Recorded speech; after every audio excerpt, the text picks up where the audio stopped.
কারো কাছে মানসিক শান্তি খুঁজতে গিয়ে মানসিক রোগী হয়ে যাওয়ার নামই হচ্ছে বর্তমান ভালোবাসা।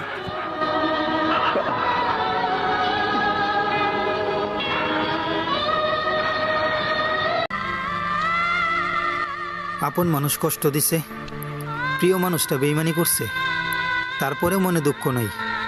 দুঃখ শুধু একটাই, কে আপন কে পর এইটাই চিনতে পারিনি।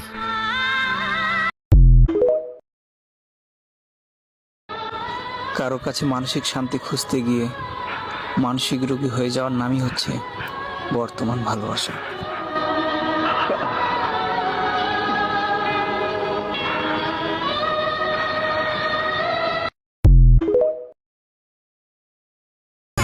কেউ হাসলে ভেবো না সে ভালো আছে, খোঁজ নিয়ে দেখো কবিতার অন্তর পুরে কয়লা হয়ে গেছে। এখন শুধু ভালো থাকার অভিনয় করে যাচ্ছে, যেমন আমি।